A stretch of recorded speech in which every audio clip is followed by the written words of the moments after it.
Well, hello. See, how are you doing this evening, Pops? Oh, I'm very blessed, my friend. It's so awesome to have you with me and get to do this. This is the best. I'm so Yeah, excited. yeah, me too. Yeah. This is one of my favorite movies, and glad to have somebody who loves it as much as I do on to talk Oh, about it. one of the best of all times, my friend. One of the best of all times. Yeah. So let's see who's in the chat. Looks like we got one person so far. Mark Clark. Good to have you, man. Glad you could finally make a live one. Yeah. Good to see you, Mark. Well, let me pull up the stream part, the video. There we go. There she is. Yeah. Never go swimming at night. Our naked, Feeding our time for naked, our sharks. naked, our naked swimmer. Yeah.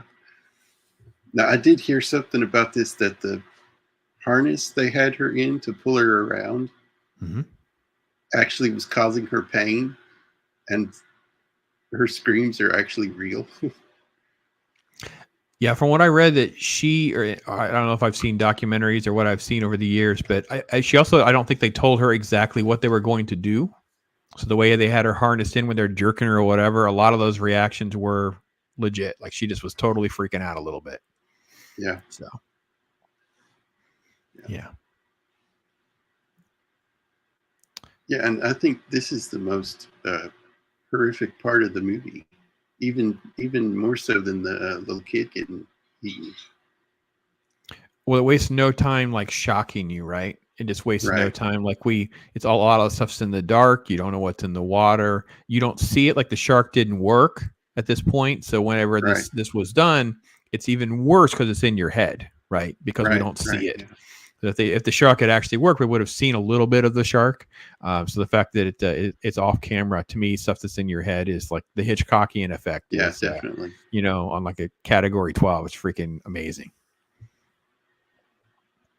Yeah. Yeah. It's And of course, the right. lead up to this is that iconic music that just Right. transcended everything, Right. right? That even like little kids are out there going da da da da Da, dun, dun, dun, da, dun. Yeah, da. yeah, it's amazing. So let me move up here a little bit. So then this is at the beach then the day after, and they're looking for her. So, Yeah, drunk dude goes to the police and says, "Hey, I had a girl and I passed out. I don't know where she is." So oh man. yeah, we got to find her, man. Oh, look at your chat. Chat's going crazy. All right, let's do Yeah, it. nice. Let's say hello to some of them.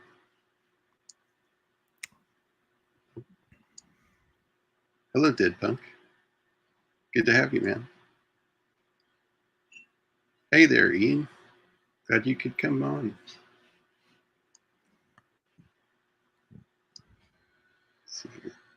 That's the best thing in Jaws. The little bits we see of the shark make it more scary. Yeah, Mark, there's actually statements by even Spielberg himself who said that if the shark had worked, it would have ruined the movie. It like forced them to be so much more creative. That's why the barrels were there, right? The barrels weren't there in the script, or at least very little of the barrels, but they had to come up with a way of keeping filming because nothing worked. Right, The right. famous, Jacob, have you watched a lot of those behind the scenes featurettes and documentaries and stuff? Not a whole lot of that. There's a great bit with Richard Dreyfuss, and he's saying, yeah, you're walking around, and all you hear all the time is the whole shark is not working, shark is not working, and then one day it's shark's working, shark's working. There's like everyone just running around like crazy trying to film these scenes because of the shark. Yeah. But yeah, they were supposed to film for like 2 months, and they were well over 3 months, and still didn't have shark footage and stuff. They were doing all these Wow. rewrites and stuff. It's insane. Yeah, And stories. it that also made him think, how do we do this? We got to get filming on this movie, and it made him, you know, brainstorm to think up ideas, and it paid off. Yeah. So then they find her, Yeah, what's look left at of the her. Great performance in this guy. This Yeah. is the thing too about these great classic films. It's sometimes when you can look at the secondary and third character, these tertiary characters, and their performances are just freaking amazing. You know, you're onto something special. Yeah. Yeah. Yeah. And even this, they don't need to show anything. You know, it's still all in your head. And yeah, what Dead Punk's saying too, like all these knockoffs were terrible. Like, and you have to remember Dead Punk, like this is the era of Hollywood too, where everything is chasing the dollar. So the very moment that a movie like this becomes a blockbuster, they were fast tracking everything. So in the green room, Jacob and I were talking about Peter Benchley and how much, you know, all these different projects that he did. Well, they fast tracked his other book called The Deep. And, you know, it's like, we got another shark movie. And I think I remember going to see Orca in the theater, like a killer whale version of Jaws. Remember seeing Right. that one? Uh-huh. You know, so it's just I like, haven't yeah, seen it, but I know of it. Yeah. yeah, Hollywood just chases money. That's just what they do. Yeah. Well, Yeah. now it's a little bit more of money and agenda, but they still chase. So, Yeah. Oh, and again, we never show too much of the dead body. We just show a little bit just to kind of creep you out with some moving, yeah. you know, crabs and stuff. Really good. Very creative.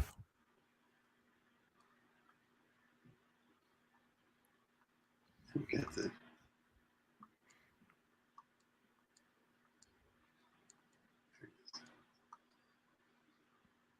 the kid there, and this woman that works in the office is just oblivious to everything.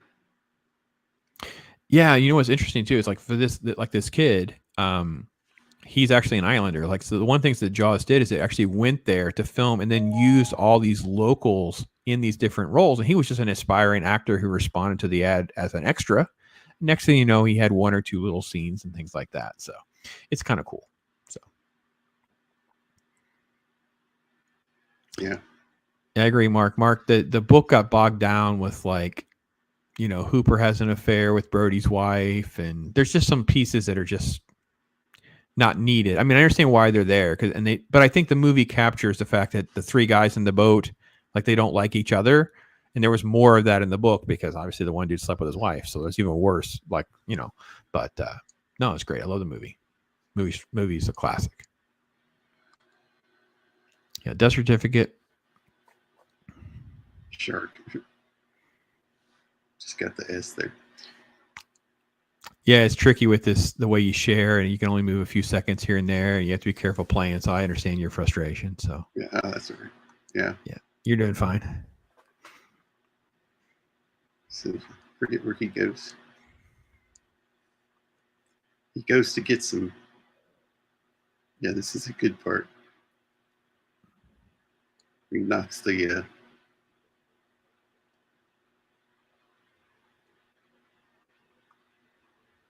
He knocks the paintbrushes over. Yeah. Yeah. And look, it's just so immersive, right? They film on location in this little town with people walking around. Everything is just so real. You are so much into, like, you know, middle class type of America and what things were really like. This is just so lost right now. Yeah, and then you have the mayor. I love the mayor. Small town mayor. I love the mayor. Thinks he's the number one dude.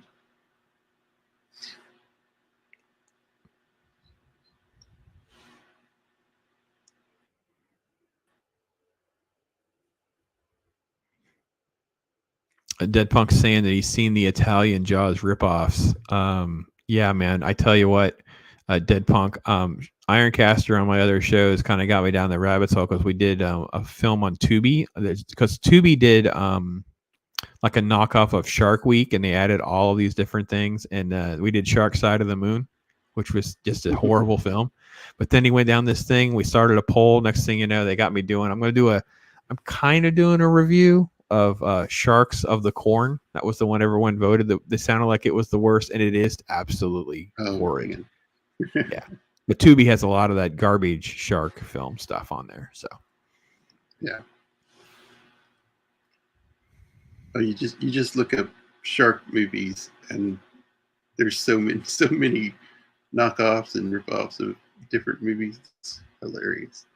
Yeah, they had 4 on that poll. It was like Sharks of the Corn, Sharks in the Sand, Avalanche Sharks. It was just it was off the chain. So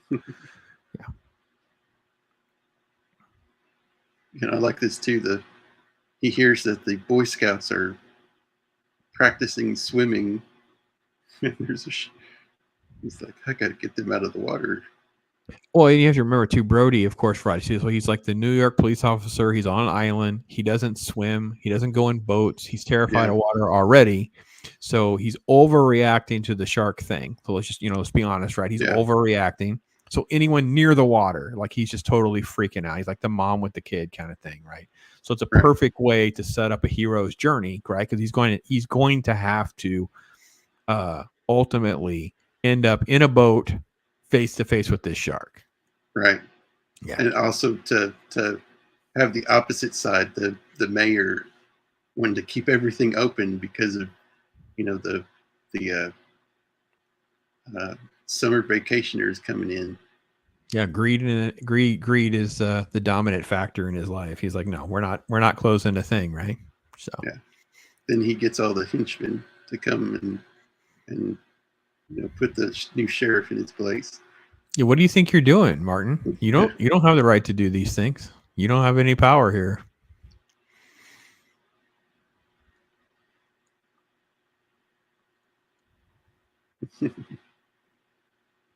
And all his guys with him, they're all yes men. They just do what he wants.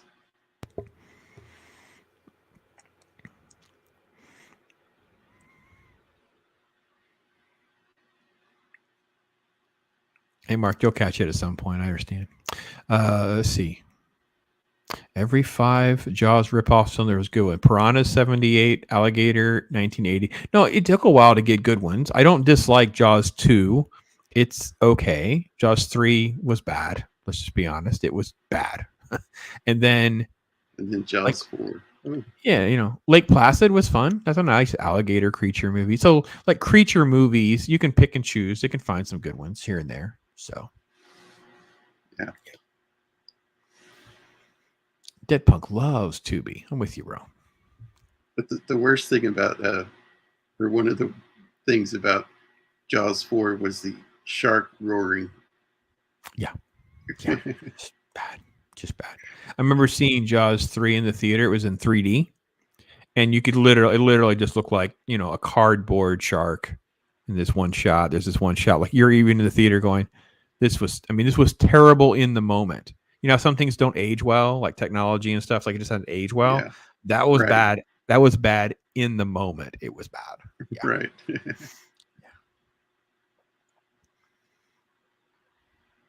Oh, Dead Punk. Dead Punk was a kid when 3 was out. Wow, he's much closer to my age then. So then they get him to keep the beaches open. So. Yep, beaches are open.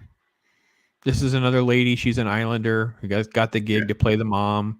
Basically, she thought her only job was to play the mom of the kid to kind of keep him from going in the water. That was pretty much what she thought her role was. Of course, her role expands later on. Yeah, and his acting too. You can tell he's thinking, "Oh, I hope the shark's not out there." The lost art of these talented actors that are theater trained who just don't have to speak to convey so much information. Right. Jacob, you can let it play for maybe like 3 or 4 seconds just so you can see the camera moves on his face. It's just barely let it play. But just the way he'll move his mouth and move his hands. Look at that. Just everything. But he still puts a pinky in his mouth. Like there's little, I know it sounds, I don't know. As someone who's been around film for so long, when you see those moments, you're like, okay, that's the one. That's the one.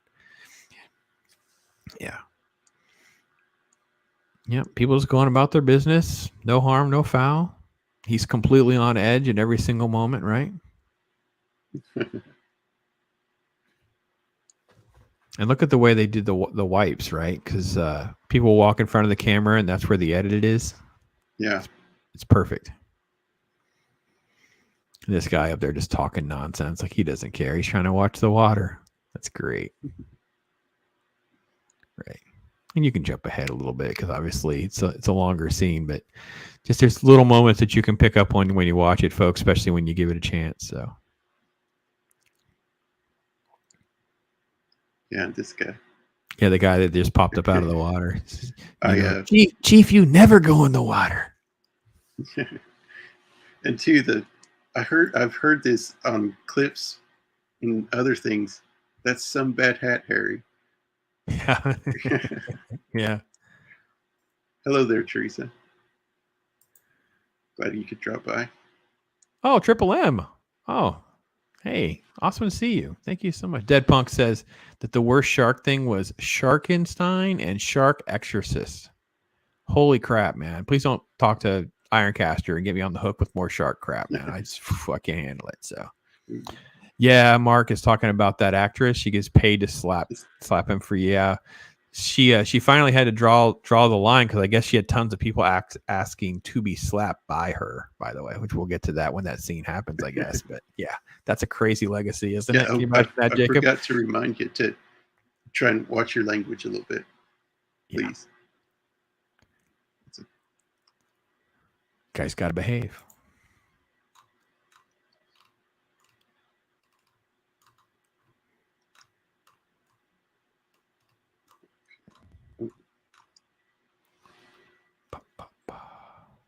I think that's the name of the Bryan Singer production company.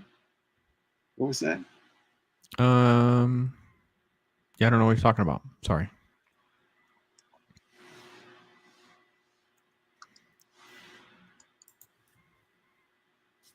And no, that hadn't happened. Yep. So he's on edge. She's trying to console him, and everyone's just playing in the water. He just knows there's a shark out there somewhere. It's out there somewhere. Bad Hat Harry. Okay, yeah. And two, something they never did in movies was kill dogs or kids, and they do it in the same scene. Yep, same sequence. Is just traumatic. Just trying to find ways to just shock you. You know.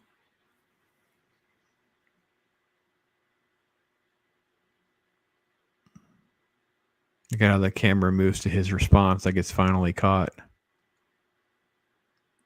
And that's not the dog, that's the kid. Yeah, you want to go back just a little bit to get that shot of that kid? Because this poor dude, he's had to try to explain what they did to him. They basically filled this raft. Yeah, you can pause it because it'll get you.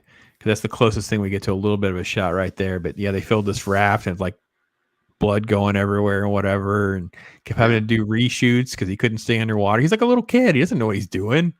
Yeah, it's crazy.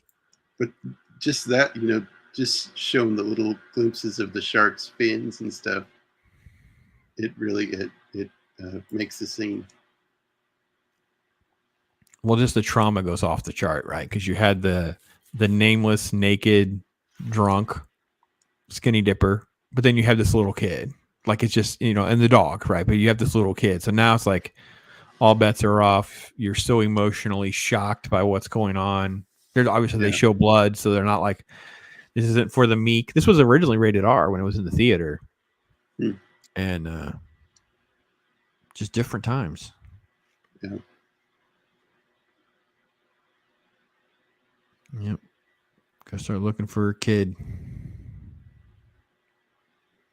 Look at how much has happened, Jacob. It was less. That actually happened closer to like the 16-minute mark with credits. So that's still like, think of how this is so well written and so well executed that there's just like so much information. The timing of everything is spot on. Yeah. And then they just show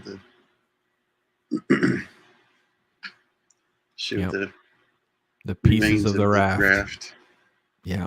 That's one of those old school latex rafts too, man. Yeah. Those were hardcore.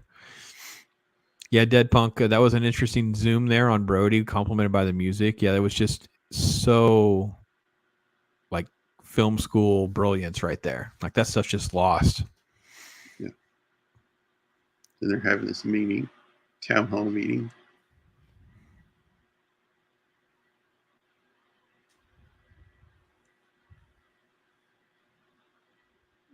Yeah, and they're all worried about losing money if they shut the beaches down. Yep. And the power play, right? It's the power of the politics and the officials versus the sheriff who's trying to, he's always in a fight with them to do what's right. Right, and he shows who's in control Mm-hmm. to everybody, But I like this. I'll probably turn it up to play this clip. Oh, when Quint walks in? Yep. Yeah.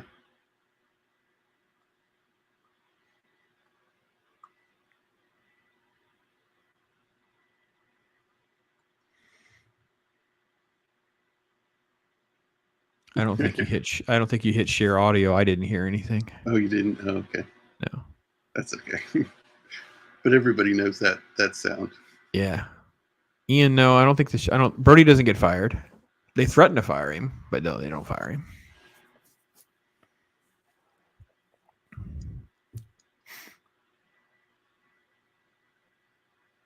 Yes, Murray Hamilton played Jerks. Yes, I see. Yeah, he did.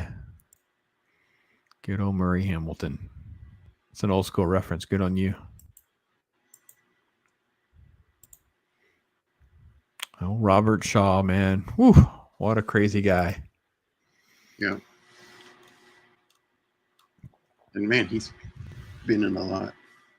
Or was in a lot. Oh, yeah. Massive resume. Yeah, absolutely.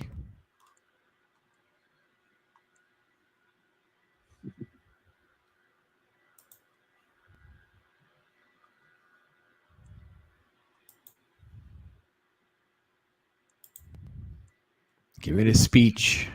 Yeah. I'll go get the fish. I'll get this fish. Yep. Yeah, and this guy never says anything. Bad fish. What's that?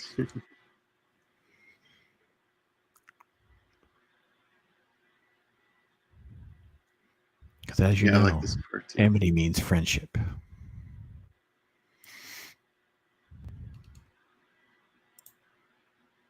Yeah, they do such a great job of setting up the family unit within this first half of the film before he embarks in the water. Like you really just start really having an amount of compassion for Brody to be able to return home to his family. Like, you know what I mean? You really start to feel, and I think that's what, I don't know if it was Mark or if it was someone else who said, like that stuff came out of the affair and stuff in the book comes out of left field because in the film, by not having that, you're cheering for him and the family. Whereas in the book, you're kind of torn a little bit. Like, oh, that kind of makes her kind of a villain. Like, screw her a little bit. Yeah. Like, I don't care as much for her. In the movie, you're just you really fall in love with this family unit. Yeah. Hey there, R2. Hey, R2. Glad you could make it.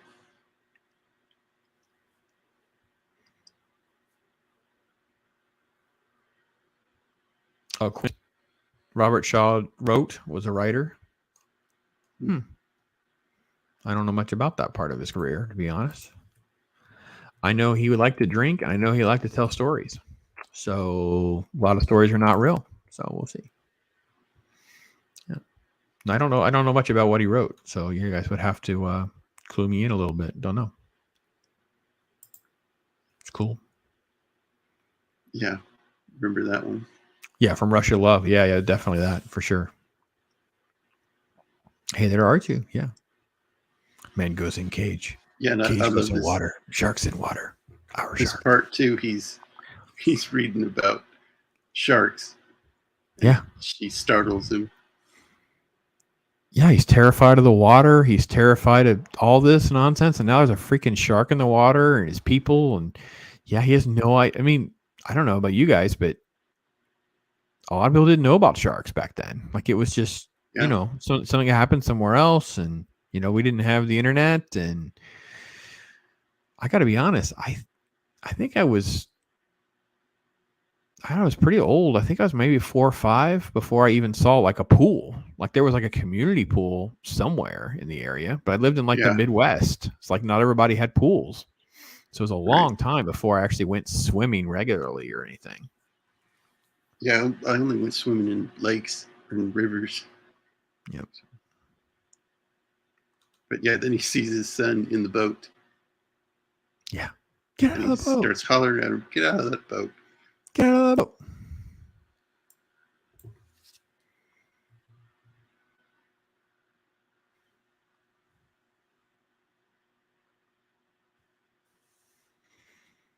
All right.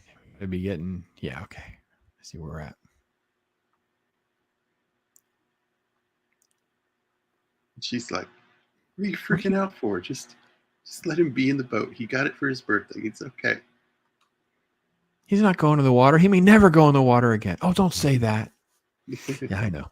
So it's so good. Family drama. It just felt Yeah. so real. It felt like whatever. And then of course she looks down at the book. That's what's coming, right? Yeah, She I'm looks down trying at the to. book and she sees what the shark bites actually look like.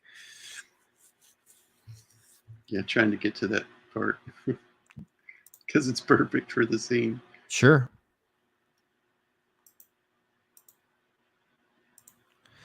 Illyrian Gary doesn't really get credit. She's so overshadowed by how good the other cast members are. She doesn't necessarily get thought of as much. Yeah, It's doing such a great job in the Jaws films.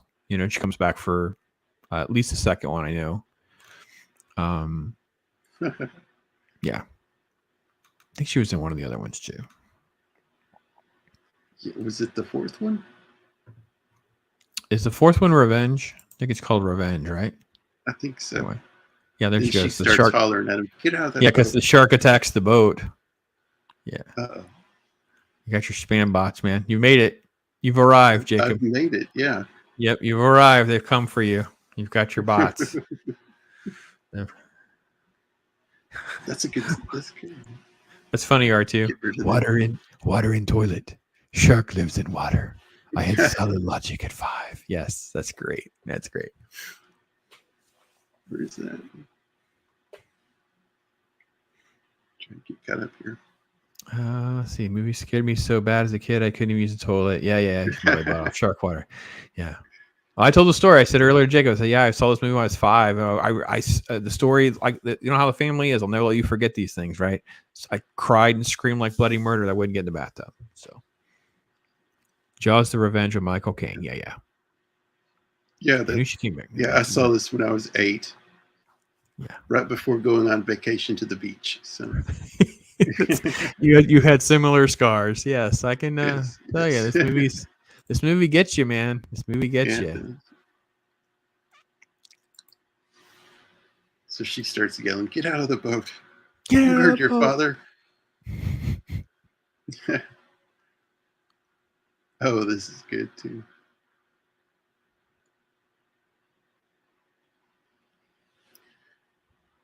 Yeah, these guys go out. We're gonna catch us a shark.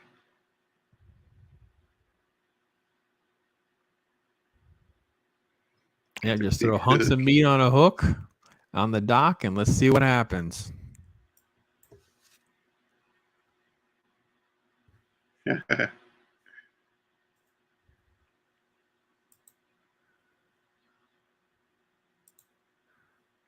Yep. No, that's probably some work tackle. too, man. That's some fishing tackle I've never used. Yeah, that's it might work too, man. You throw some fresh bloody meat in the water or whatever. Yeah, that's but it's a good scene because again, with production delays, the shark doesn't work. We had to come up with some creative ways. So basically they, between the cuts of the book, right? Because we're going to show these shots with the shark attacking the bait and being big and attacking boats and all that. They're going to cut to the dock where they're going to try to, throw this hunk of meat on this hook. So your brain is connecting the dots. And then they elevate it by having it rip the dock completely off. Yeah, dragging Freaking somebody off with the right. So we just know we're dealing with like a monster. Like we don't even know what it is. We don't know how big it is. We just know it's there. I gotta go. Yeah. And just grub. It just There broke it and goes. takes the dock with it. Boom, go. Yeah.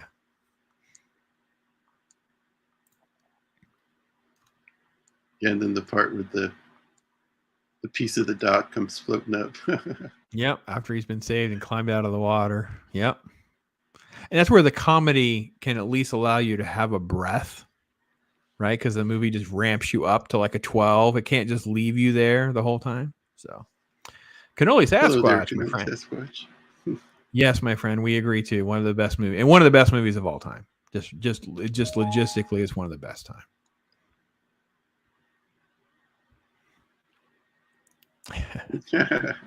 I see what you did there, R2. And yes, he was a bit of a douche canoe. Got it. Yeah.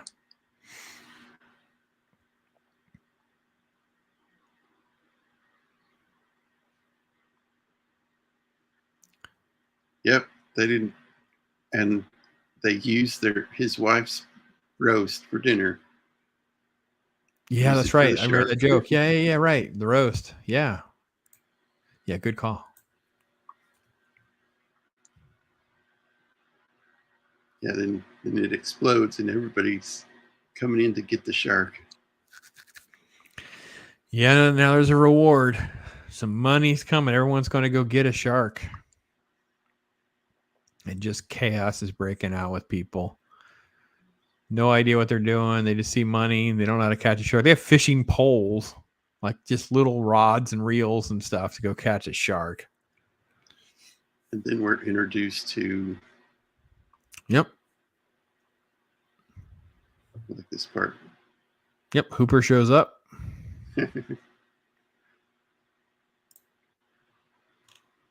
And this guy says, "You're not one of those crazy guys, are you?"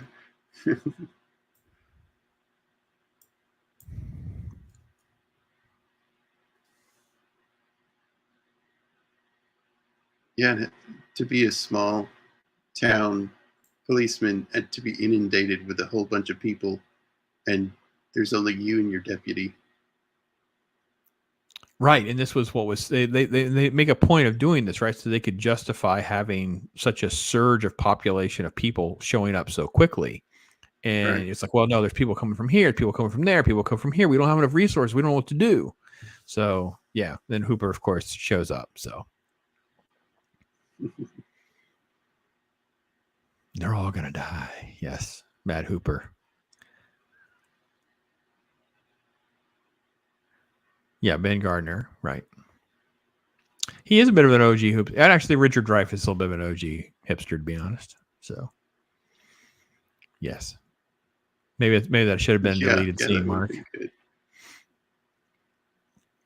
And Dead Puck, we can't answer if it's Spielberg's best movie because that's the whole stream in and of itself. That's a tough call. Yeah, and he's been told to tell these guys that you're overloading that boat. And the sheriff told me to tell you you're overloading that boat. Mm-hmm. And then he sees, oh, these guys aren't going to listen to me. Is there a good hotel in town? And they all point, go that way. Yeah, turn around. They're all going to die.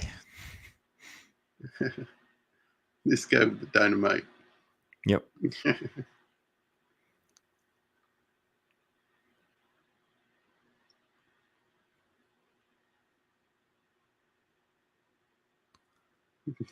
And his deputy too. He's a little bit oblivious too. Thinks he's waving at him. Yeah, Mr. Barney Fife. Yeah, he's fantastic. I got to get a drink here.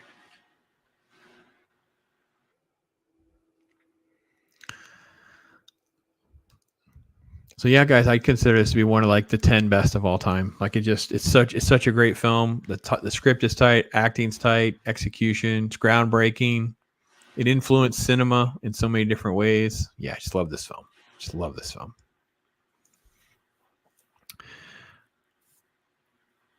American Graffiti, yes, great film, and yes, Dreyfuss is good in that. Dreyfuss has a lot of good roles. Yeah, issues with him in real life, and there are things I don't like. He's kind of like a plug-in character in some films, but there's other films where I think he did a great job. Like Close Encounters.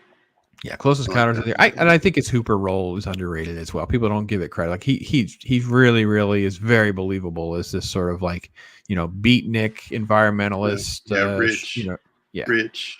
yeah, Yeah. yeah. It works perfect. So this is when Brody and Hooper finally actually meet and formally are introduced, and that's where you get all that. And Brody's like, thank God, somebody who knows something about all this mess that I've gotten myself into. Yeah. Yep. Yeah, Awesome. and this guy's complaining about these crazy guys are gonna run aground. Mm-hmm. Or run into each other. Yeah, they're gonna crash into each other. There's so many. They're like in dinghies and stuff. Like this is Yeah. crazy. The shark's gonna pull you over. If the shark is big enough to eat a And eat human, your it's gonna be this Gonna eat massive your thing. boat. Yeah. Oh, and this guy with the knife gets me too. The throwing chum in the water. Mm-hmm. You're just dropping chunks of meat over. Yeah. Slice your finger off. Throwing like M80s in the water. Yeah, Like right. this is like what an M80 is. Like it's just crazy stuff. And when you watch it, you're just like, what on earth is happening? But I think it's great because it represents just chaos. Chaos has broken out. Yeah, right. Off right. off Amity, just chaos.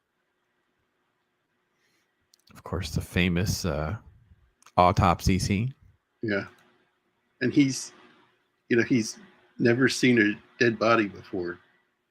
Right. So it's like, oh my goodness.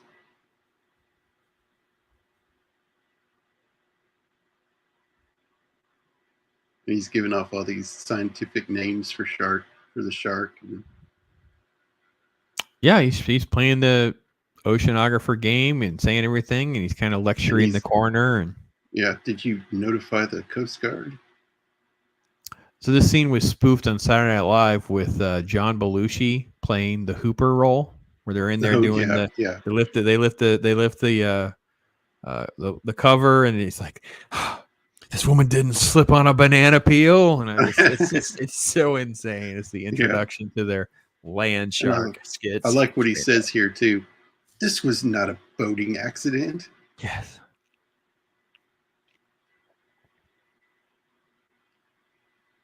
I don't think you have it turned up. I don't have any audio. So if you're trying to catch audio, I don't get it. Yeah, I don't know if it's. It's fine if it's not. I just want to let you know. Yeah. Yep. Don't smoke in here. Can you hear? Don't smoke in here. No, it's fine. I don't hear anything.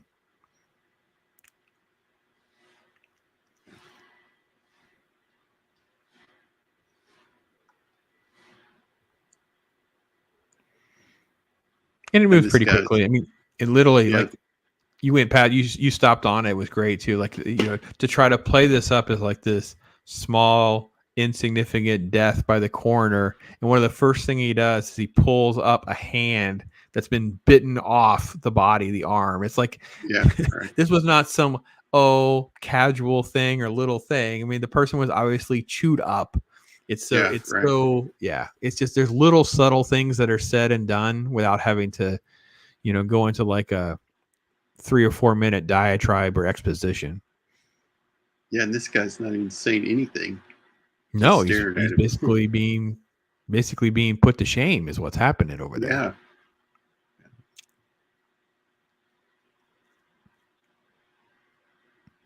This is a shark, and a big shark.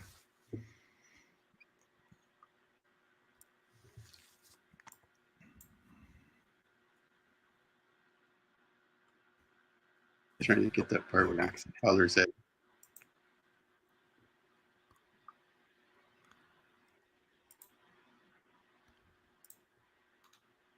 Yeah,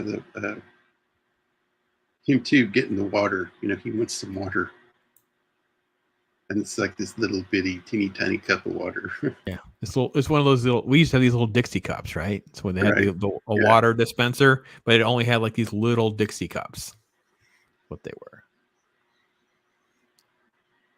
It's not a boat accident. It's not a boating accident. Propeller. It wasn't a coral reef, and it wasn't Jack the Ripper. It was a shark.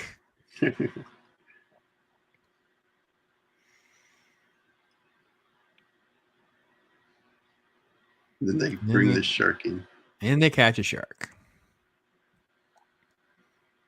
And I grew up watching Jaws or Shark Week. Yep. So So you it's were like, immediately I know looking what at kind of that going, shark that that's a is. tiger shark. Okay. A what? What? Yes. And he pretty much immediately knows this isn't the shark. Yep. Not barely big enough to eat a whole human. Not what it did to that girl, anyway. Yeah.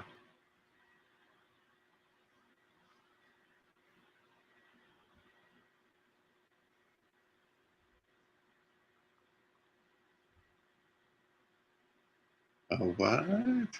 What? Yep. That's a famous line. How could you leave your kids for aliens? It's a big regret. Alien Spielberg. That's funny. Right.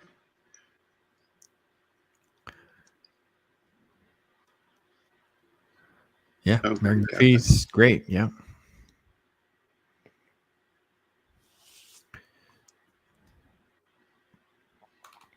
I think the guy that's on the left in the blue jacket is one of those Islanders, and I think he was the one that was saying he was told he got a role to be in it, and then he cleaned himself up, and they told him he had to get dirty and stuff again. So they had like Oh. dirty up all of his clothes and stuff like that. I'm like, yeah, they want it believable. They don't want it to be, Yeah. I think the ferry boat operator was the same. He showed up and he was all clean shaven. They're Oh, like, man. no, we don't want you clean shaven. They want you all scruffy looking. You don't see movies nowadays. They don't think about that. Nope. They have all these shiny uniforms of soldiers that have been riding on horseback for days, and they look like they just drives me crazy. yeah. That's one of my biggest problems with Halo. Halo looks so fake to me. Like everything was very clean and sterile looking, and like no Right. one's ever been in Yeah. this room before 5 minutes ago. Like it was just all of it looked just it just nothing seemed believable to me. So, but yeah, this is the back and forth about And the shark. They're happy about the they got the shark, and even the sheriff is. Well, he's just relief. He's just relief. You know? And he said to the mayor here, I'm not about to cut this shark open and have that little boy's body come out on the Spill out all over the pier. yeah. Yep. Your Typical politician reaction. autopsy on a fish. And have that little Kittner boy just spill out all over the dock. I think it's dock or pier. Yeah.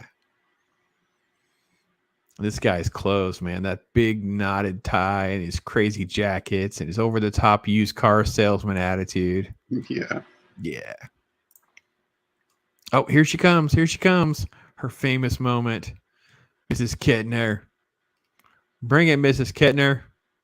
Oh, whoa, that was a good catch. That's it. You got it. There's like whole memes, right? The memes of the slap. Slap, slap, slap, slap, slap. Yeah. But she's been on record saying she'd go around and she finally had to draw the line like, I need people to stop asking. I'm not slapping people anymore. And what a great legacy. I was slapped by Lee. Mrs. Kittner slapped me. Chief Brody. Yes. Bap. Oh. His reaction too. Like, Yeah, he takes it. I deserve it. One more time. I want to go punch the mayor.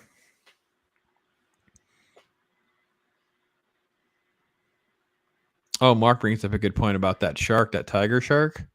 That's a real shark. Yeah, it got shipped in from Florida. They shipped it in a box. It was like decomposing, and they had to dress it up, and they had to do makeup on the dying shark because they basically they caught a real shark and had it shipped up. I think it came down from here in Florida or whatever. So.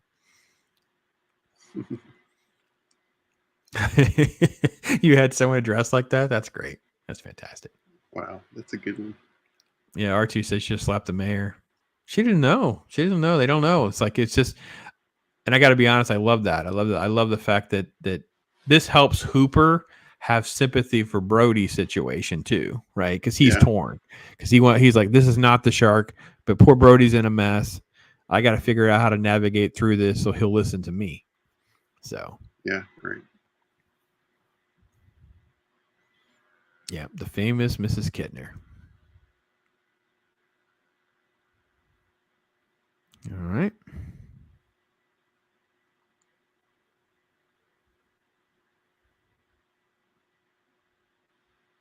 So everybody breaks up and goes their own way. Then we go to have dinner. And the famous ad lib scene with the sun. Yeah. Go just a little bit further. Yeah.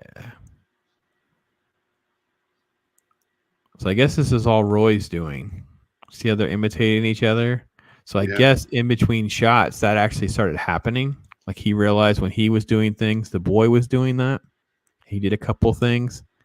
And then they called Steven in and said, here, see this. And all right, we're going to shoot it. And that's how this happened. This actually was kind of like an ad lib thing that Roy had come up with. And it just organically happened. The boy just started emulating him. Yeah. So that's the stuff that makes this great. Yeah. And those shots, those little angles and little things. And it is the monster. Monster is coming.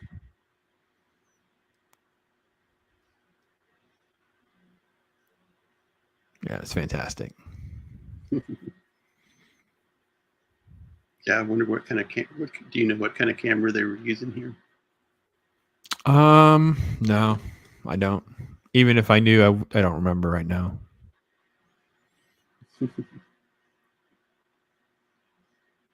There's the monster faces. Yeah, it's the best. It's great.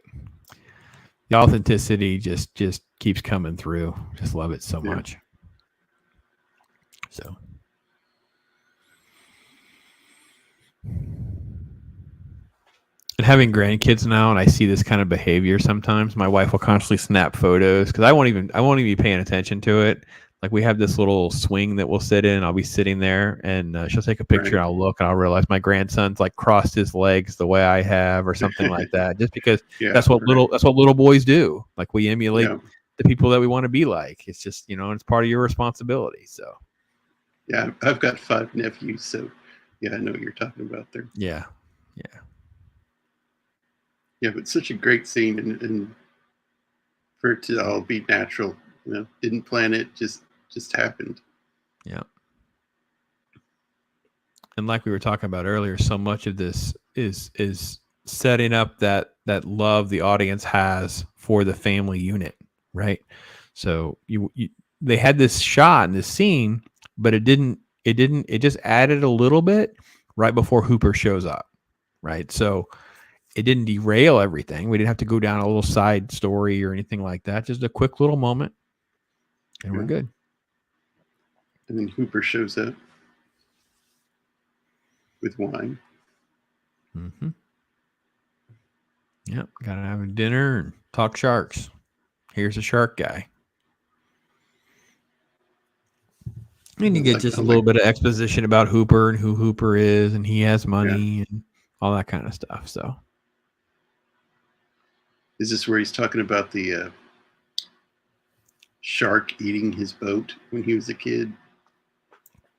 Yeah, I think so. I think it just eat the boat.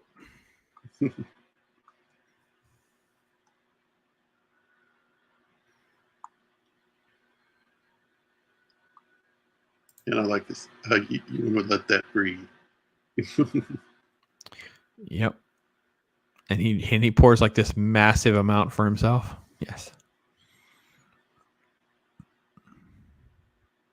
Because he's a rich guy, right? So he's like, you might want to let that breathe. And he's like, no. And look at he pours like this massive glass, and he gives his wife a little swig. Yeah. Here you want a little bit. Here you go. Yeah, because I've had that kind of day. Here's the normal amount that people drink. Here's what I'm drinking. Yeah. Yeah. The longer the day, the deeper the glass. Mm-hmm.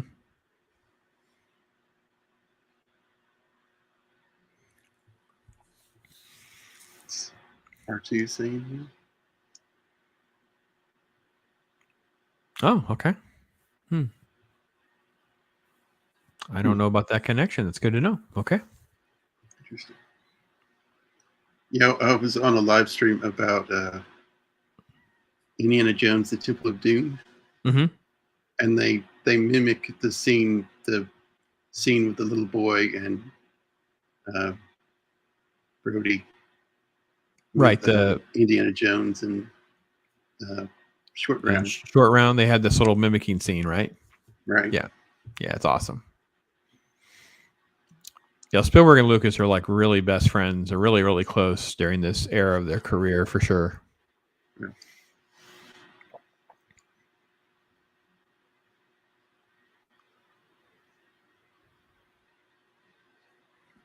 Yeah, and some of the things about sharks they get right in this movie too.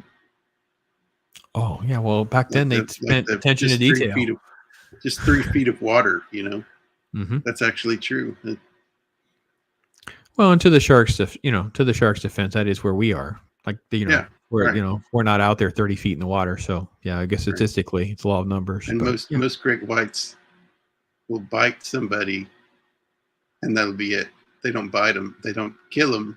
they don't drag Or them under, and they yeah, just bite them. yeah. And it's like, oh, I don't like this.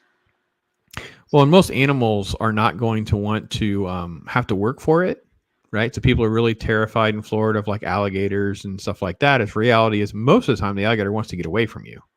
Right. When it eats animals, that's a different thing, right? It thinks it can eat a small dog or a cat or something like that.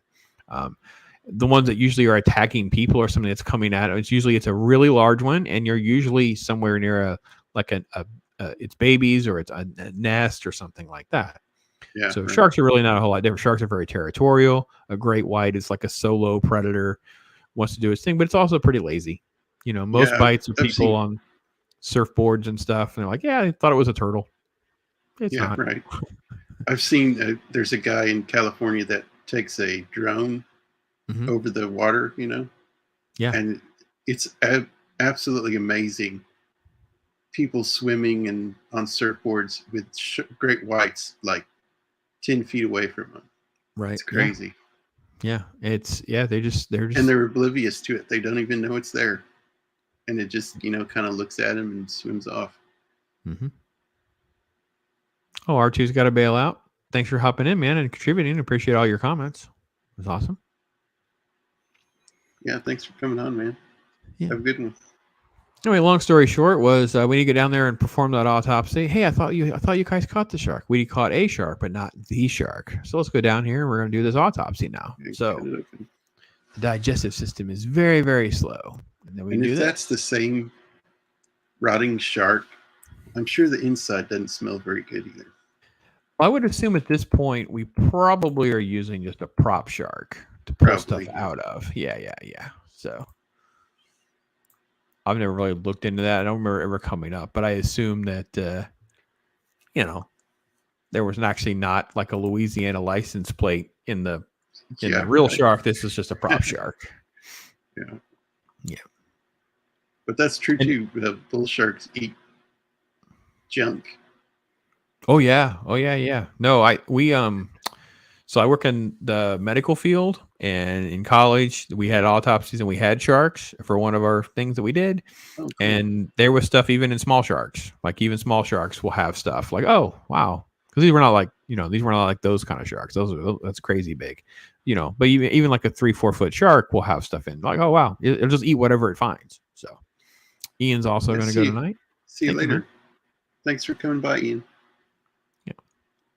And we'll try to speed up a little bit, guys. I know we have a lot to get to. It's already like at 10:30, so my time. So I don't want to keep you too late. No, you're doing all right. You're doing all right. We can kind of go a little faster because obviously there's no little boy in there. Tons of stuff. What are we gonna do? There's still a shark out there. So we gotta go out. We gotta get out on the boat. Yeah. I don't want to go. I'm not drunk enough to go out on the boat. Yep. So they go out and they start finding. They find Ben Gardner's boat. Gardner's boat. Yeah. Yeah. And this part really, I mean, even today it still gets you. The jump scare. When he gets in the water, you're like, oh, that water's deep. That shark could be anywhere out there. Mm-hmm. Yep. I don't remember if the entire scene was added or if it's just the jump scare the floating head scene. But this was filmed out. Should I show that part? If you can catch it, sure. He finds a big shark tooth, but then he moves, and you have the jump scare. Here. Just about there, right there. It's like he moves closer because this was shot at the swimming pool. Yeah, You get Ben Gardner. There's Ben Gardner's head. So he panics. Drops the shark tooth. The evidence. So it's funny, we were talking about that head earlier when I was on a stream because the makeup effects guy that did Planet of the Apes did that head. Oh, really? Yep. Oh, cool. He didn't really work on Jaws as a whole, but yeah. Yeah, this is a good part too, where the mayor plays the perfect politician. Change the subject or think of the children. Mm-hmm. I like this part. He just ignores him and changes the subject. Oh, the graffiti. Yes. See, that's a real problem right there. That's a real crime. Yeah, right. And he's like, don't you understand? It's a perfect engine. It's a perfect eating machine. It all it wants to do is, eat, sweep, and make little baby sharks. It's going to come up and bite you on the backside. Yeah. No, it's great. I think it's freaking amazing that, again, you still have a power struggle. We literally have like a dead body. Yeah, three dead people, 3 dead people already, and he's still worried about the summer tourists coming. I will say I've always wondered, and I actually know a guy who's like, he's obsessed with Jaws. Like that's his thing. He actually wrote a book about Jaws 2. And I meant to ask him, like, why don't did they tow Ben Gardner's boat in? Like it would be easy to prove more of the case if you towed Ben Gardner's boat in with Ben Gardner's head. Like, all right, well, we have more evidence of another body, a headless, how big is this thing where the surely they did. Yeah, so that's all off camera. It doesn't happen, but it would have been easier to prove all this case. See, now look at you, Jacob. You've elevated now. Now you actually have like adult bots. So now you've gone full on serious. Yeah. Have to get one of these guys to be a wrench for you. Get in there and pound away. Get some whack-a-mole going on. But no, this is great. So now they're going to go out. They're going to the mayor has forced the hand to say no. We have to have it open. It's 4th of July. People are coming from everywhere, and they're like, we got to get the National Guard out. And we have a helicopter. We got Hooper out in the water. We'll let the people out, but we're going to do it our way. Yep. And this is a reporter. Yep. Talking about the monster shark.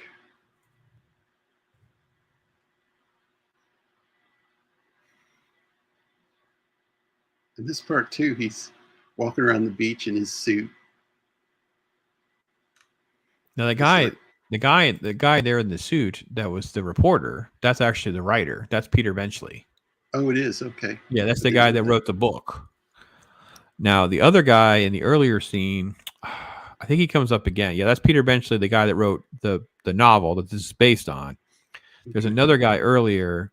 That's Carl Gottlieb, who wrote the screenplay with Steven Spielberg. Okay. So, oh yeah, if you were there, you were there. They were putting you in this movie. It's just crazy how much stuff overlaps and who everyone is, and this is why the lore of all of this is really, really fascinating. Anyway, we'll get caught up too much because this is like he's has these yes men under his thumb, and he's like, "Why aren't you out in the water? There's a shark out there." No, they don't want to say that though. They're like, "Well, get in the water." I'm just working on my tan. Yeah, I ate. I have to wait how many hours before I can go in the water, right? Right. But yeah, you can jump ahead a little bit because it just like it's that. It's like we got to get everybody in Yeah. the water. We have to have all this tension. This is these are these great shots with the water camera. Like they built that special box so they can film at water level, which was like a big innovation of this. And Yeah, of course we then have somebody, this shot, those shots like this is the fake fin with the little kids. yeah, I want to get it on that woman's reaction. Yeah, right there. Ah, shark. Yeah. Chaos breaks out. It's either the great shot with the way the water can come up right on the lens and Yeah. they can like have this great effect. It very much puts you in the moment like you're actually there. Yeah. And then that next guy just, without looking, just knocks over the kids and every he goes man for full- himself. Yeah, George Costanza, man, knocks all these little kids over to get out of the room. Right there. It's like, that guy. ah. Get off that raft, little girl. Yeah.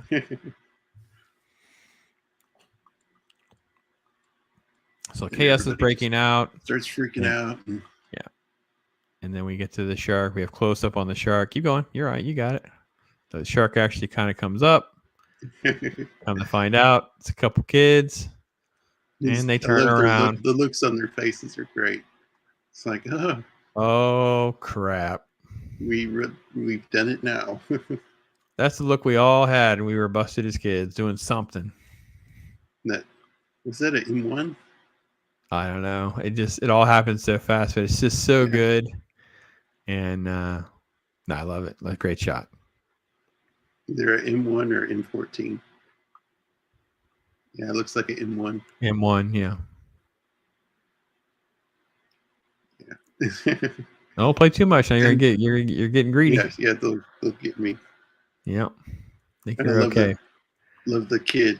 He made me do it. Made me do it. He First thing wants you do, to throw be your a- friend under the bus. First thing you do. Rule of growing up, man. You got it. Yeah.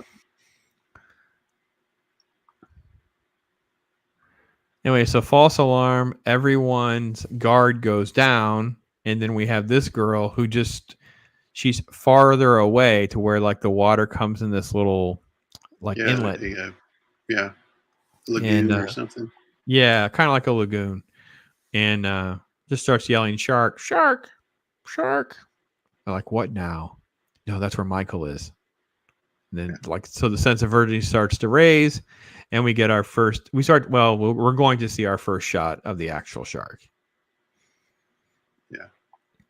So, and Brody, of course, it's like, oh yeah, that's Michael and the kids, and they're just sitting there. They're not even like they're in there. And There's they our love shark. this So we actually bird. have our shark.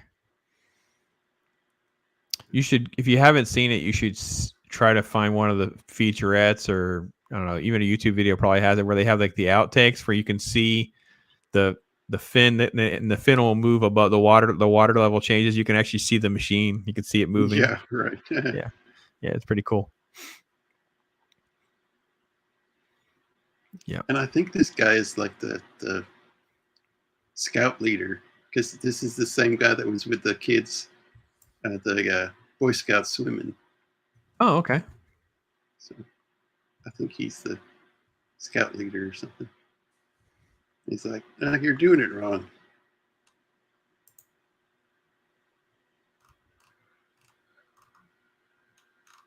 And this guy.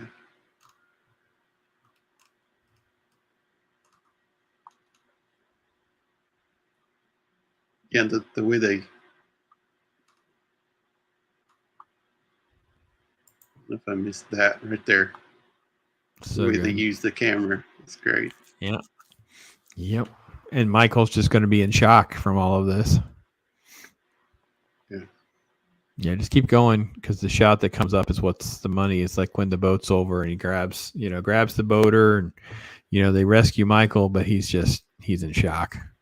Yeah, he's out of it. Yep. But he's okay. Yeah. And now the horror I sets like this in. part. He looks out and past the bridge, which is another great shot. Yep. Camera moves It's like, out to the water, you finally- foreshadowing. That's where you got to go, Yeah. man. he finally realizes I got to go out there and get it. Yep. I'm going to have to go out there to get that shark. So hospital scenes and family stuff. It all moves, reasonably well paced. And then And the so we have to the get little to Quint. kid's sleeping, I guess. Yeah, the other kid. Yeah, the one that was his buddy at the table, basically. Yeah, that one. And he's awake. So.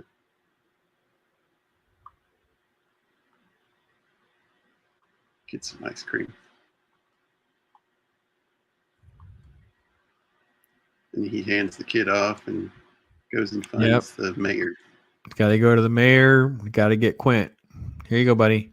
You got to sign this paper right now, right here, right now. And he's just so nervous. He's anxious. He knows he's wrong. He knows he's good. You're the mayor of Shark Town, Shark City. And then he says, my boy was out there in the water too. Yeah. These people think you want the beaches open. You're the mayor of Shark City. Yeah, right. It's the best. You pay that crazy Quint guy whatever he wants. Yep. All right. So again, we got to get to Quint. Crazy old Quint. So, and this stuff's just his great. story's great too. Yeah. And they just wind Robert Shaw up and just let him just chew up the scenery. Just let him go. Just let him go. He's just freaking great. Yeah.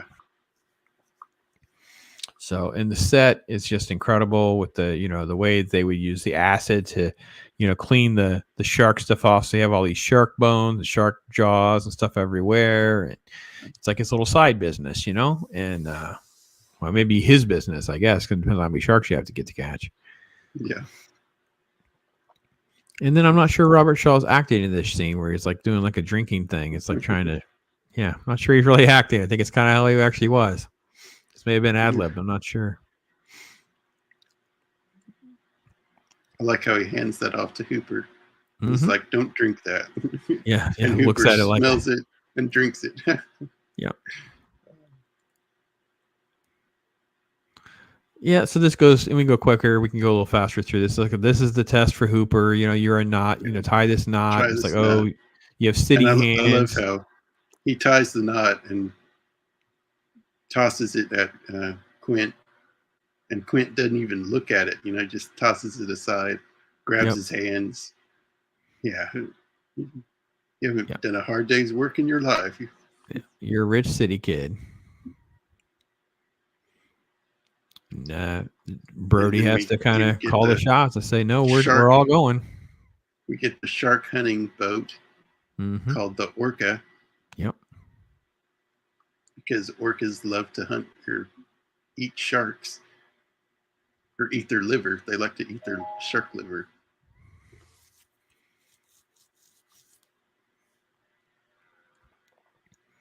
And there's just a lot of great little moments through all of this that make it great, setting up the characters and the dynamics, who likes who and who doesn't, those kinds of things. Even they don't like each other, but they grow on each other. Oh, absolutely. Yeah, they're going to have bonding moments as we get there. So we still have almost an hour left. Like, there's still a ton of time left to get through because this is the farewell scene with Mama. Right. So I'll be home. I'll make it back. It's like, sure you will. Yeah. And then, of course, the shot. These shot out the window. Yeah. And very much done on purpose, but they just work so well. They add so much to the film and just the thought of it all. Yeah. These great set pieces being captured on film and stuff like that. Because they had so much time to fill. Because, obviously, like I said earlier, the shark doesn't work. So they had to fill in time with all this stuff. So Brody's on chum detail. He's first got that sun lotion on his nose and life preserver on. Yep. Yeah, Noxzema. He's got a handkerchief over his mouth, not used to the smell yet, and he's just a mess. He's got, what is it? Old Spice. Pours Old Spice in. Yeah, he's got the like a little handle thing to scoop it all out instead of using his hands. Yeah. All right. He squeezes his You beer know, he's can. such a like a tough guy Those- trying to show Hooper. I don't remember, those beer cans are before my time, but they were thick beer. Those cans were thick. I mean, you can find them in like flea markets and stuff, and those cans are thick, heavy Right. duty can. And then Of course, he has his Dixie cup. another mimic scene here. Well, it's just the the peeing contest between the two of them, right? It just hasn't stopped. Yeah. So, and of course, Brody doesn't know what he's doing. Pulls the wrong he knot. pulls the wrong knot, and next thing you know, things are rolling around. The air canisters could explode. All sorts of These will crazy blow stuff. up, So, Martin. and again, just the tension between the three of them. There's a lot of chaos. They're stuck together. Three guys in a boat. Let's go catch the monster, right? Very, whether we look at Melville or Hemingway, all those kinds of things. So, hey, Stephen Ransom. Good Hello to see you, there, brother. Steven. Glad you could come by, man. Yeah, man. So we're out in our boat looking for a shark. Looking for a shark. Forget what he says here. Brody. Oh, that's the Brody. You want to know which rope to pull? You can ask me.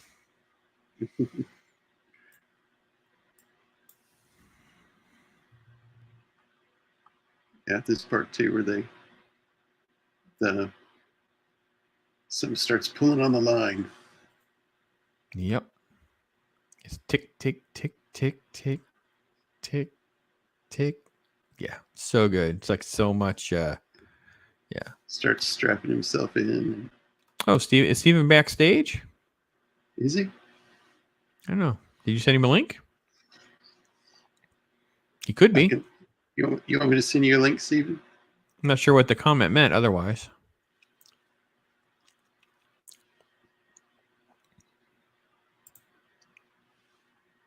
Let's see. I can go ahead and send it to him. Let me do that real quick. Okay, go ahead and talk. But anyway, this is just that sequence that we have where I think a lot of folks don't pick up on that, like the ticking sound that it makes. It's just that little bit of like the subconscious ticking clock. Like it's all this little suspense that's building because you don't know how fast it's going to go, how far it is, when he's going to grab it, what's going to happen next. And just by having that ticking sound, like a ticking clock, it's creating tension, even in artificial and a subtle way. Okay, Steven, if you want to come on, you got the link there. Awesome. Twitter. Yeah, we'll have to go a little faster because I'll have to go probably about 15 or 20 minutes or so for sure. I'll jump ahead a little bit here. Well, and I will say again, unlike modern movies, what they do here is the group fails a couple times in very believable ways, and it forces them to figure out how they're going to work together better, right? Yeah. Because that's really what's going to happen during the sequence when they try to catch this shark or whatever, breaks the line, those kinds of things. Goes under the boat and breaks the line. Yep. He tells Brody to start chumming. Yep. The famous scene's coming up. And Hooper, stop playing with yourself. Oh, here we go. Here's our scene. The scene. Holy crap. That's the best. Man, oh man, is that the best. Famous scene and famous the famous line that comes after it. You're going to need a bigger boat. You're going to need a bigger boat. Yeah. So then we've at least had a glimpse of the shark. And then, of course, they have the shot where it goes underneath the boat. So we at least have some scale that it's like, it's bigger than the boat. Like, it's like, holy crap, what are we dealing with here? And everybody's getting their first looks at it. Yep. And the stress and the anxiety just keeps escalating. Like it's coming right at them. Like it's not like it's out there and they're chasing it. It's coming at them. And Hooper says that's a 20-foot And then Quint says a 25. 25. Yes.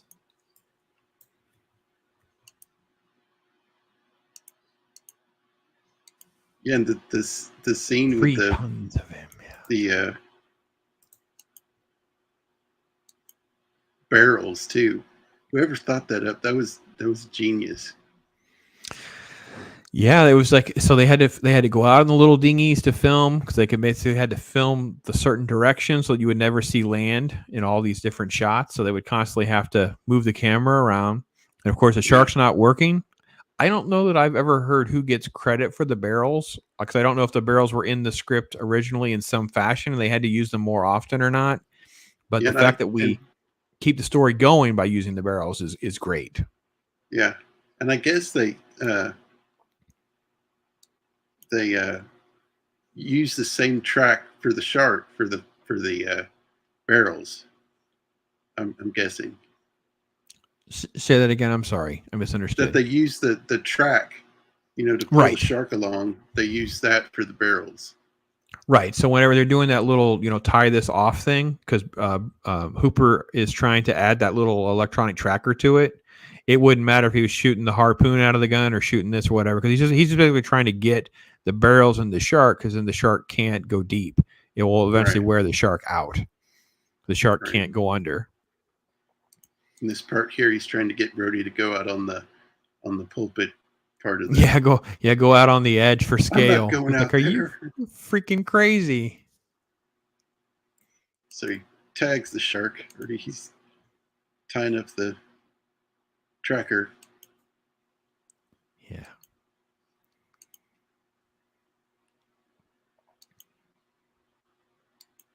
Then he goes under. He pulls the barrel under. The first barrel down. Yep. And they got to circle back around and try to get him again. Show that real quick. Yep.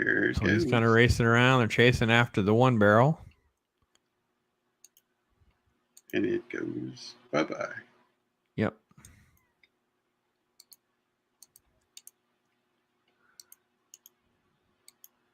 And they just kind of keep looking and looking and looking. And then we get the famous battle scar scene. Drinking scars and story time, which is truly just tremendous writing. Yeah, and I love it as they're showing off their battle wounds. He pulls his shirt up and it's like an appendix, had his appendix out scar. Mm-hmm. He's thinking, should I show him that?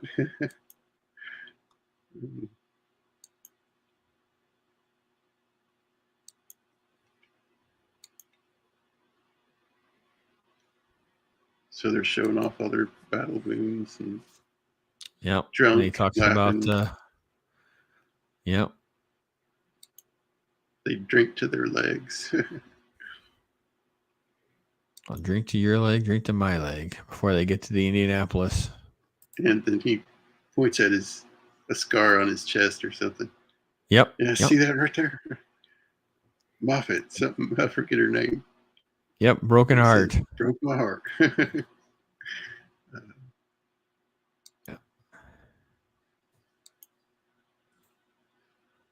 Moffat, right? Brody. Something about Moffat. She broke my heart.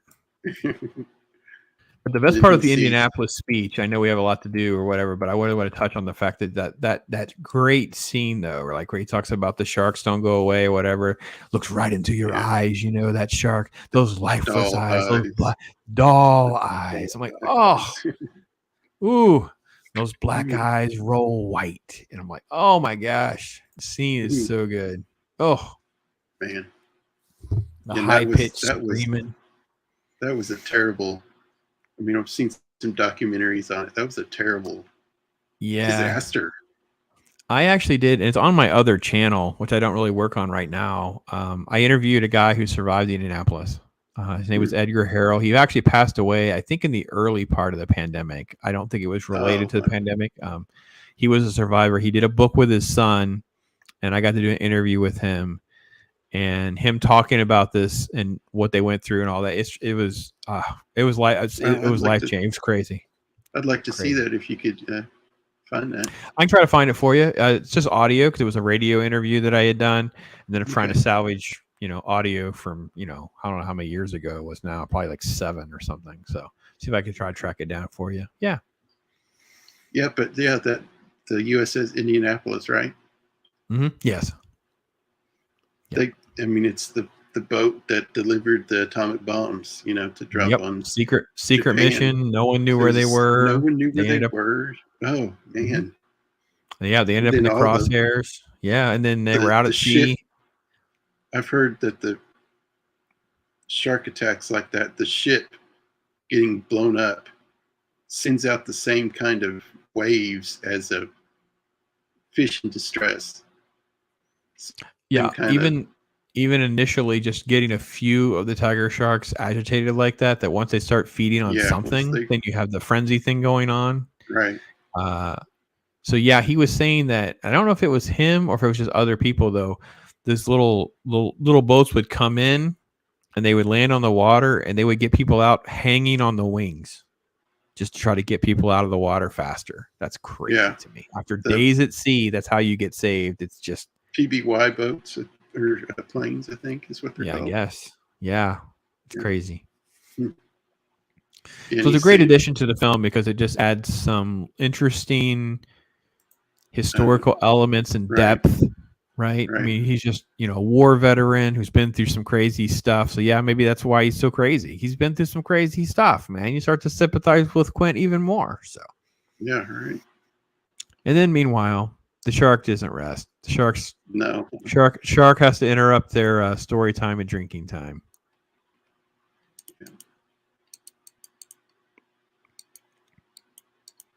And just slams right into the boat. What's that? It's just, oh, there you go. Here comes the barrel. Here comes the shark. Yeah. It's them singing having a good time. Sea shanty. But you can see Quint looking around like he caught on quick, like something's not quite right. So yeah. All right, so jump ahead, and then yep, all heck's gonna break loose because once it starts happening, it breaks some of the integrity of the boat. Water starts getting in. Yeah, messes up the engine. Yep. And then salt water in your mechanics. The shark starts playing with them, and the buoy comes there. The barrel comes up right behind the boat. Yep, it just stays there. Like, what are we gonna do? So they grab it, try to pull it up a little bit. Yeah.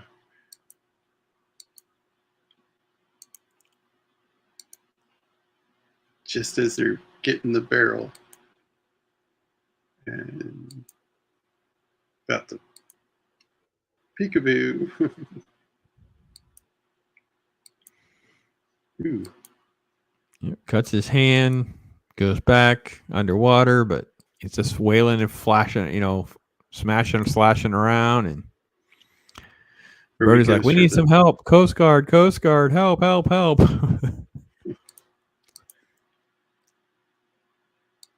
See if I can get engine smoking. Yeah. And Quint's crazy. He's gone crazy on him. Grabs the bat and takes out the radio. That's just great. Now what? Yep.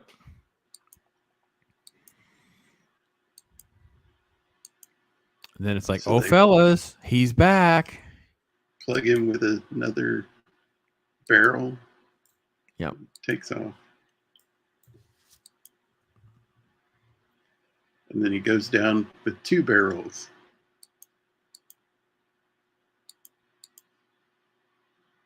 Yep.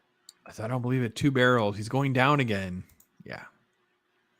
And then he just using his police revolver to kind of take shots. It's great because you just feel like at this point in the movie, because if you don't know the ending, you're kind of like, oh, this is just silly. Now you're just kind of being silly, but obviously it's foreshadowing where we're going. Right. Even the fact that he's leaning over the side is clearly foreshadowing what's going to happen and where we're going to end up at. So yeah, playing with him again.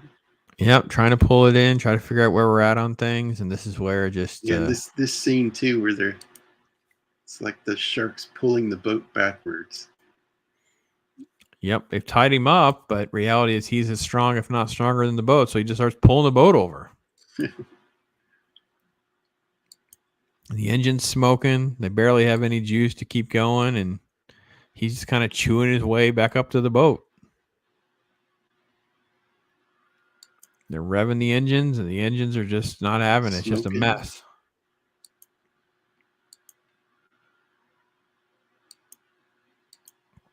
There's a little bit of panic in the air because the engines are going to give out. What are we going to And do? then they burn out. And then they're just kind of stalled out. Now they're kind of waiting for the shark. The shark just starts pulling them over. He's giving it all it's got. Going to blow the engine up. He's whistling and humming. I guess they're trying to get back to the mainland now. I Yeah, guess. at this point now, I guess they're trying to lure him into shallower water too. Like it's part of the strategy of how to try trap him and stuff. But I mean, obviously the boat's barely functional. It finally putters out. And black smoke. Yep.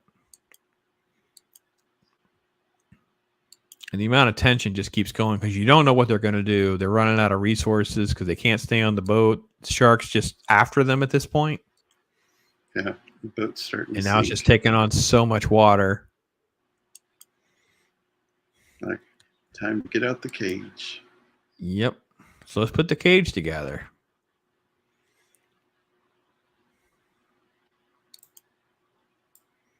Gets the poison put in there.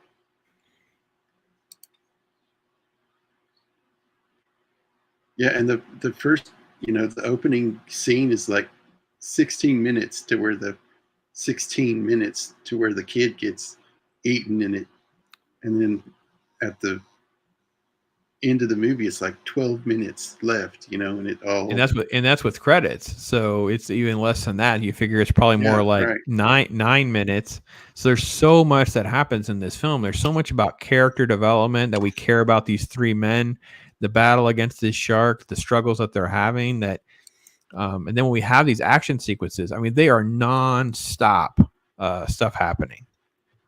Yeah. This is that famous line because he's going to dive, so they give him the mask and he doesn't have any spit. I have no spit. Right. I love that because if you've never been diving or you're not used to doing that, you realize, well, oh man, I don't need spit. So he's panicking. He is scared out of his wits at this point. Yeah. Then, of course, there's the famous underwater shot where they. Now, did they actually get a midget? They had a little person. Yeah, they had a little person. A small person to get in there. Mm-hmm. Yep.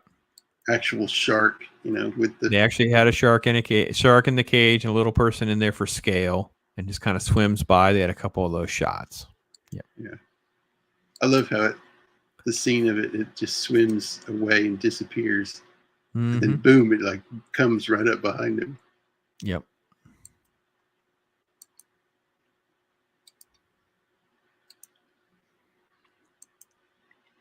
So anyway, no, it comes right up. It crashes it. He's trying to get that spear gun aimed at him, take the tip off. He, of course, gets the shark crashes into him. And when he does, he drops it. And you can tell by looking at the shark, it's a completely different shark. I mean, it doesn't even really look the same with the size of its snout and stuff like that. But the effects of it all, it's all happening very, very rapidly. So when they're using their fake shark, they're doing shots where it's just chaos is breaking out. Yeah, all the bubbles and stuff. Yeah, you don't care. You don't care. You're just wondering whether or not Hooper makes it or not because the cage is all mutilated when they pull it up. There's hardly anything left because it's pulling the boat over because the shark's caught itself in the cage.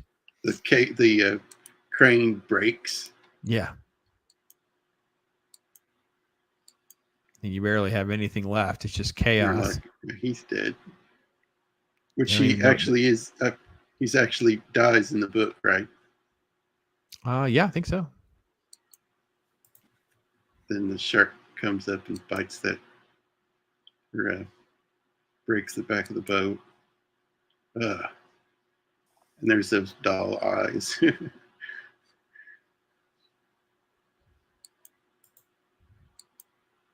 Yeah, they change it here because Hooper doesn't survive the cage in the book.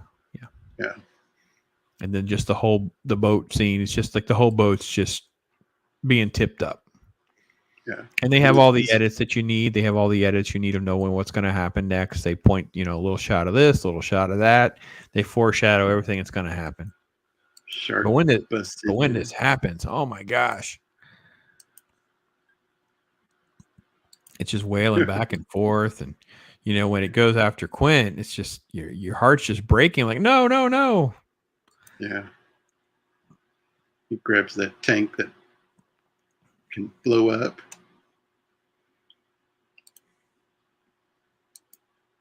Shoves that in his mouth. Yep.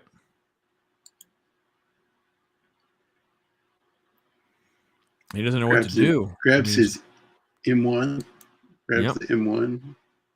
Tries to get to the bird's nest and stay alive as long as you possibly can. I got a copyright notice. Oh, yeah. It's probably been a lot. Yeah. But you might have to trim it later. Yeah. Oh, well.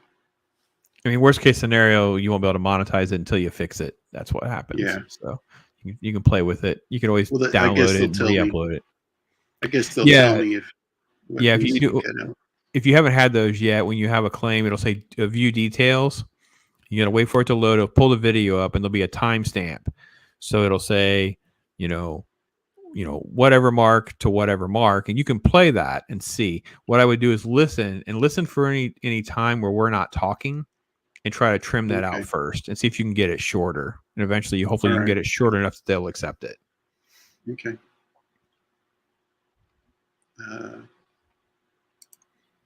Let me see if we're back on yet. Did it pull the stream? Oh, yeah, it pulled the stream down. We'll just keep going because it'll arbitrarily decide what it wants to do. It takes like a few minutes anyway, so we'll just finish up and get through it because we're at the end. So the boat's going under quick. Yeah, he's stuck. He's on this bird's nest. It's leaning over, and the famous smile, USOB. Smiley, son of a. Yeah. Smile and hits him and blows it up. Now, did you know this wasn't even Spielberg didn't film this? Really? Yeah, this is fascinating. I had actually just heard this in this documentary I was listening to yesterday, I think.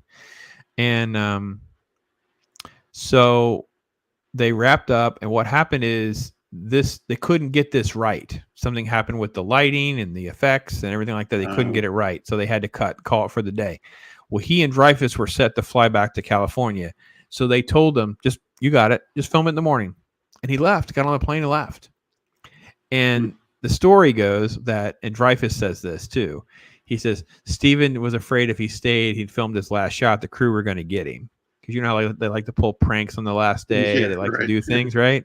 And obviously this shoot went from 2-month shoot to over a 3-month shoot with a lot of chaos in between. Yeah. And according to Dreyfuss, Steven doesn't shoot his last shots. Like after this happened, at this point on, he's never there on the last day. I don't know what that means. I don't know what that entails. This is what was said in this documentary. Dreyfuss also repeated it. So I'm like, that's fascinating. I did not, all my years, I didn't know this until yesterday. It's like, this is so cool. And it was one of the old documentaries. It wasn't like a new one. It was one that's been out. I don't know. Just I didn't hear it and click, or maybe I saw a different one. And I love this too. After the shark blows up, all the birds, seagulls show up. Yep, that's real life, baby. That's real life. The shark gets it and gets eaten himself. Yep.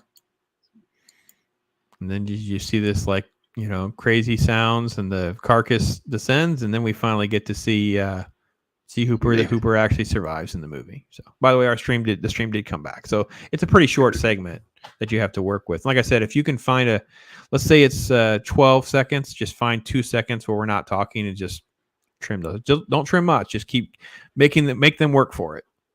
That's what I do. So, and you're not monetized right now, so it's not going to impact you right now. Just don't let them pile up. You don't want to wait and you're monetized, and now you got to deal with a whole bunch of these and all this other crap because it's a lot of work if you do that. So awesome, man. Yeah, then they go swimming in. And I love this too. This wide shot. Yeah, the whole You can beach. see It's him in the peaceful. background. It's You can, empty. yeah, but you can see them coming up to the shore in the background Mm-hmm. too. Yep. Yep. So that's it. There's the interviewer, Peter Benchley.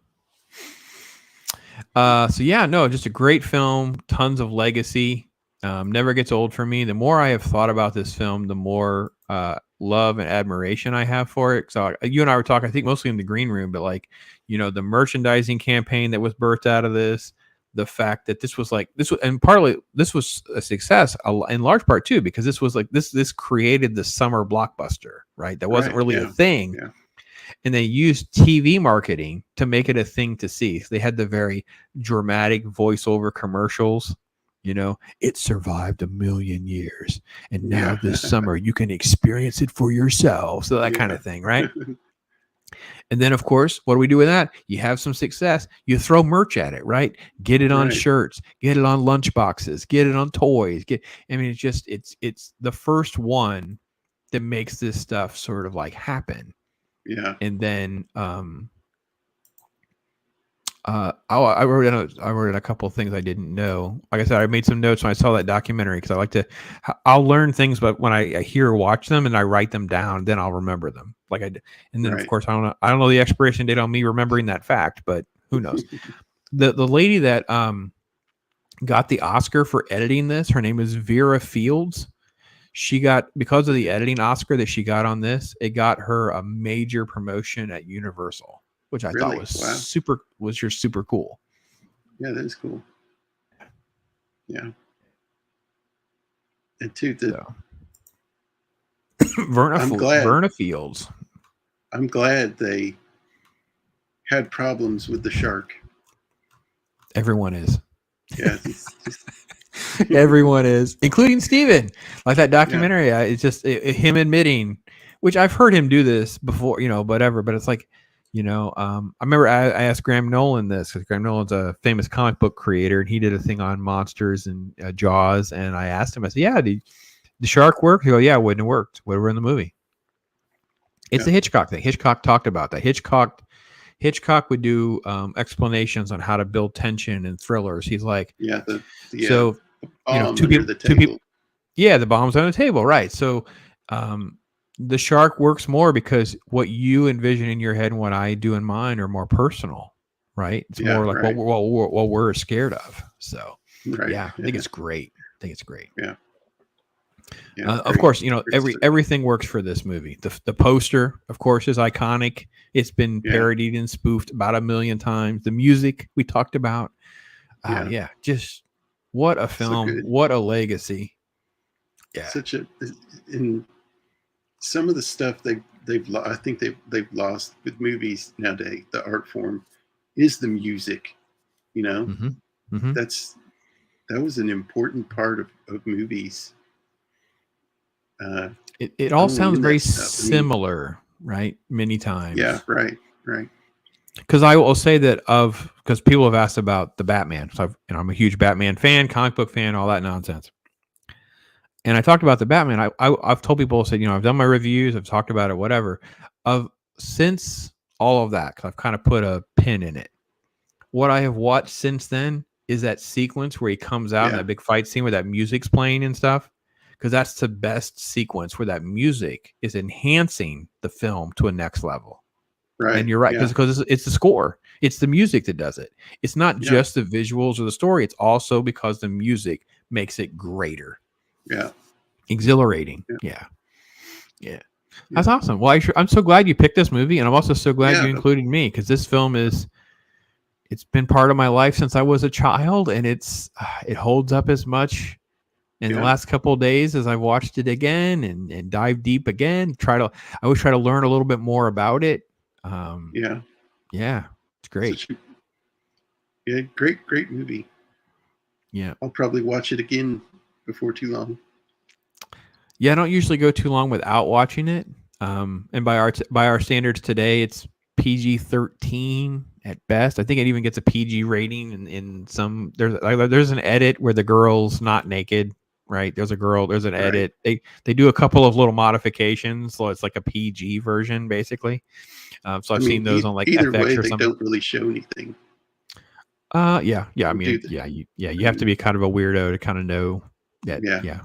Um, But yeah, but yeah, there is a PG version that they have out there. I've and seen it on FX I'm or glad something.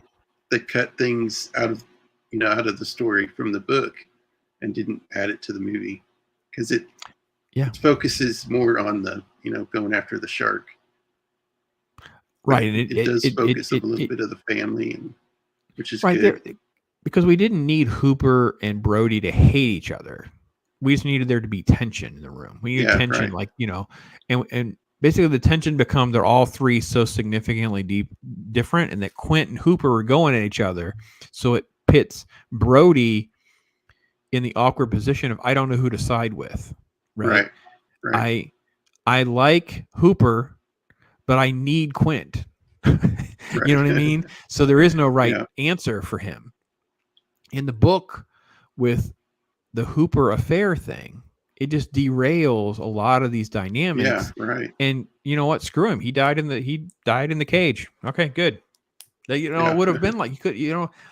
I'm so happy that it's very rare that those kind of changes are for the good. Right. Yeah. But I think that one did. I really do. And this movie is just, I don't know. I don't even know what to say. It's in that special group where it's like, right. it's the perfect ones. It's at the top of the heap. I don't know what to say. I love it. So. And just because we didn't hear it in the, watching it, I've got this clip. You're going to need a bigger boat. That's it. There we go. That's the way to do it. It's the way to finish up, man. Yeah. Yeah, it's awesome. Man, we should do this again sometime. Yeah. Had a good time. Do you have anything you want to shout out? No, you can go to YouTube and you can use the @ pops. Like they do our YouTube handles now. So you can just do @pops after the whole youtube.com thing. It's my channel. Tuesdays, I have a show called Talk Hard. So I do that every Tuesday. The next one that we're doing Tuesday night at 5:30 p.m. Eastern time, it will be on The Crow. So we'll honor Halloween with a film that was set on Halloween. Great. And we do. Sounds great. We focus a lot on movies that we like. We're going to have some different streams come up with that because we're going to try to focus on, Thanksgiving's coming up. So maybe some different ideas and things like that. So that's Talk Hard. Wednesday night, I'm having a special celebration. And I want to thank you and make sure you can stop by if you get a chance. Be celebrating 1,500 subs. So I reached 1,500 and want to say thank you to everybody. Have a ton of cool giveaways that we're able to do. So that'll be kind of fun to be able to do that for the first time. Yeah. Let me check my schedule. Next Thursday. Next Thursday, the 27th at 6 a.m. Eastern time, crack of dawn. Why so early, you say? Why would this old man get up early? Because I get to have Gray from Wakazashi's Tea House live from Japan on a Talk Comic Books with me. So that's kind of fun, right? Catch it after the fact, Talk Comic Books with Gray. And then I'll be on with like Matt at A Common Idiot. I have another stream coming up in November on Noob Reviews. And I'll be at the Orlando meetup. So 10 days. Be in the Orlando meetup. So I have a busy schedule. I'm scheduling stuff out weeks in advance, tons of stuff. Try to take advantage of my time because I feel like I wasted some time in the past. I got to make up for it now. I got to work. Got to do my job, do my stuff. So, all right, that sounds great. Well, I will be having next week having a stream on the top 10 Twilight Zone episodes of the original series. Yeah. So that's the top 10 of the first season because there's a bunch of episodes. So that's pretty much what I have next week. So, well, thank you for coming on, and I'm glad you were able to come on. And thanks to the chat for hanging out with us.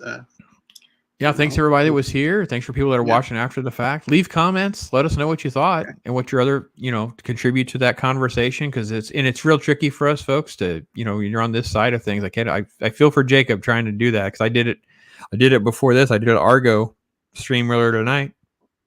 And it's always so frustrating, right? It's going 10 seconds. It'll jump around where you want it to stop. Right. It drives you crazy. Yes. So. Well, awesome. I'll see the chat and you and everyone else next time. And All right, you guys play take the care. intro. Get the intro out. I will Outro. play the extra outro.